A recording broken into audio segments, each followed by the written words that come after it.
มีมาแทงโปมาแทงเป็นมาแทงเย้าในขนอจีเสียงใต้เฮาจีเสียงลูกอ่อนหนุ่มใต้เฮา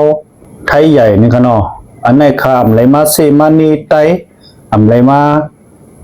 ขี่เน็บจีเสียงใต้อำไหลมาเซมานีในขนอคาริมาลัดนี้ลูกอ่อนหนุ่มใต้จุ่มแกงใต้เก่าที่กรุงเทพและตั้งลูกอ่อนหนุ่มแกงมันพันกันในขนอพันกันที่3ลงในเขาลองได้เปลี่ยนกลไตไหลบัดเจ็บห้าวแห้งในขนอคากอมัวเลยบัดเจ็บห้าวแห้งมอกาฮือในขนอข้อมูลก็เป็นอันเจ้าหน้าที่ตำรวจเขาถ่ายวิดีโอลงมีปลอดตัวหนึ่งไว้ในขนอตั้งผ่ายข่าวไทยเขาแต่คากอไปได้หันในขนอคาไรหันเปลี่ยนนักคลิปวิดีโอเจ้าหน้าที่ตำรวจเขาถ่ายไว้มีปลอดตัวหนึ่งไว้ในเขาอันนี้เขากติเลยจุ่มก้นมันอันพันก้นไตในขนอจุ่มก้นมันในมีหลายก็คากอมหลายหูเหมือนเขาหันในขนอตีมาเยามาเจ็ดถาม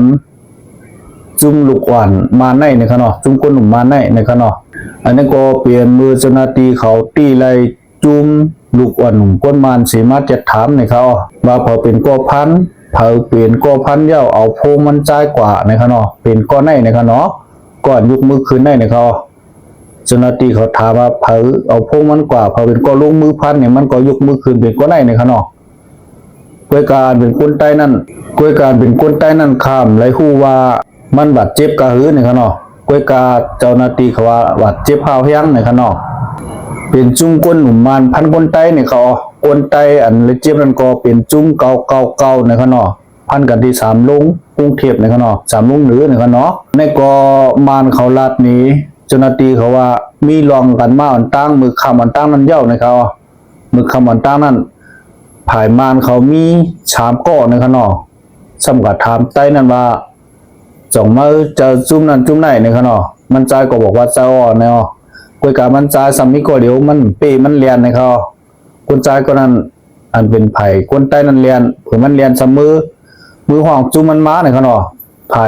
ล้วนหนุ่มมันก็มือห่องจุ่มของม้าก็การจุ่มของซ้ำอีในเขาผ่าจุ่มไตซ้ำหนำก็มันทำเป็นมานก็เรียนในเขามานทำก็เรียนเขาจุ่มเขาอีในเขาเนาะมานเป็นก็เรียนละเฮ็ดสังการในเขาเนาะคำนั้นแท้ถึงมาคำวันที่15ในมาในสมาเปิดแทงในเขามาเปิดนาซิเวียนเผื่อว่าลูกอ่อนไตก้นหนุ่มไตนั่นกะเขาซิเวียนกะซื้อของออกมาก็เขากับเปิดนาซิเวียนในเขาเนาะตัวมันออกมาก็เขาก็ลุ่มถือปันมันเห็ดพันกันนั่นเหเอาพวกมันใจกว่านะครับลองว่าไผ่อันเป็นคนใต้อันเงี้ยพันอันในเจ็บน้ำห้าในเจ็บอีกข้ามเลยหูจ้อมในข้างนอกอันในคาไรหันวิดีโอเจ้าหน้าที่เขาเอามาลงไว้มีปอดอ่อนตัวหนึ่งก้อยนี่เขาขาก็ออกมา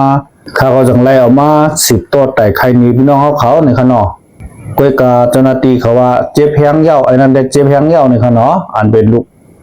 อ่อนหนุ่มคนใต้นั่นในข้างนอก